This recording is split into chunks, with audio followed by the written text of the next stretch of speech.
কুমিল্লার বাজারে বেঁধে দেয়া দামে বিক্রি হচ্ছে না ডিম ও মুরগি। প্রতি ডজন ডিম বিক্রি হচ্ছে 155 থেকে 160 টাকা। এছাড়া কেজিতে 20 টাকা বেড়ে বিক্রি হচ্ছে মুরগি। এ বিষয়ে জানাতে কুমিল্লা থেকে যুক্ত হচ্ছেন মাসুদ আলম। মাসুদ, আপনার কাছে জানতে চাই, যে বলছিলাম বেঁধে দেয়া দরদামে মাংস কিংবা ডিম কিছুই বিক্রি হচ্ছে না, এর কারণ আসলে কি বলছেন বিক্রেতারা?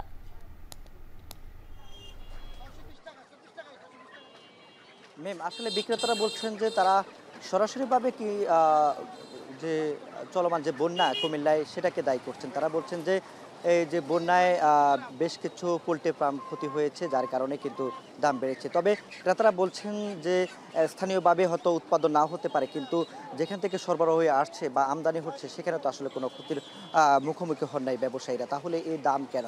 তবে আমরা দেখেছি যে সরকারের বেঁধে দেওয়া যে দাম সেটি কিন্তু আসলে কোনো খুচরা ব্যবসায়ী কিন্তু মানছেন না। আজকের বাজারে আমি যেখানে রয়েছি কুমিল্লা নগরীর টমছম ব্রিজ বাজারে, এখানে ডিম এবং মুরগির দাম কিন্তু গত সপ্তাহের তুলনায় আবার আরও বেড়েছে।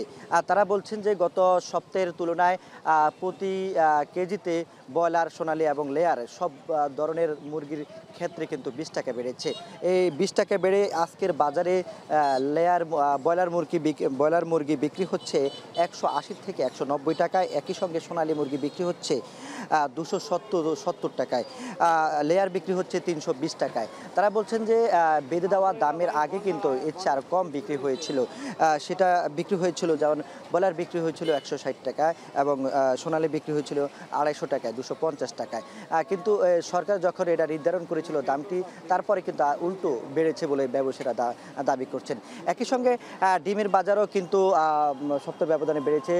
তারা বলছেন যে সরকার যে বেঁধে দিয়েছিল দাম সেটাকে লক্ষ্য করে আরও কিন্তু দাম বেড়েছে। যে ডিম বিক্রি হয়েছিল 100 যে ডিম বিক্রি হয়েছিল ডজন 150 টাকা, সেটি এখন 55 থেকে 60 টাকা, আবার কোথাও কোথাও আমরা 165 টাকায় বিক্রি হতে দেখেছি। যে যার মতো করে দাম নির্ধারণ করে কিন্তু বিক্রি করছেন। এতে করে কিন্তু ক্রেতারা হতাশ। তারা বলছেন যে আসলে সরকার যে ধরনের ঘোষণাগুলো দেন সেগুলো খুচরা এবং পাইকারি বাজারগুলোতে বাস্তবায়ন না হওয়ার কারণে এই দাম কিন্তু নির্ধারণ করা যাচ্ছে না। এতে করে কিন্তু তারা তাদের ক্রয় ক্ষমতার বাইরে চলে যায় দরদামগুলো। তো এই ছিল কুমিল্লা থেকে যুক্ত হয়েছিলেন মাসুদ আলম। এবার আমরা যাব চাঁদপুরের সহকর্মী তালহা জুবারের কাছে। তিনি আছেন চাঁদপুর ওয়্যারলেস বাজারে। তালহা, একটু জানাবেন আমাদেরকে, মাসুদ তো মুরগি এবং ডিমের দাম সম্পর্কে জানছিল, মাছের দরদাম কেমন এবং মাছের দরদাম আগের থেকে কিছুটা হলেও কমেছে কিনা?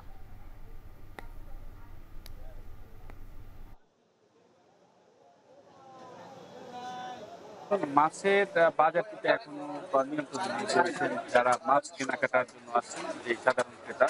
বিশেষ করে এখন যে ইলিশের মৌসুম চলছে, সেই ব্যবসায়ীরা বলছেন যেই পরিমাণে ইলিশ থাকার কথা বাজারে, সেই পরিমাণে কিন্তু ইলিশ এখনো বাজারে আসছে না, যার কারণে কিন্তু ইলিশের যে দাম সেই আগের মতোই কিন্তু বাড়তি করা হচ্ছে। 1 কেজি যে ইলিশ বাজারে যাচ্ছে তা কিন্তু 17 থেকে 50 টাকা ধরে বিক্রি করা হচ্ছে, এবং মাঝারি সাইজের ইলিশ বিক্রি করা হচ্ছে 13 থেকে 1500 টাকা। ছোট সাইজের যে ইলিশ, অর্থাৎ জাতকার যে বড় বা জাতকা ক্যাটাগরির যে ইলিশ, তাও কিন্তু বিক্রি করা হচ্ছে 1000 থেকে 1200 টাকা ধরে।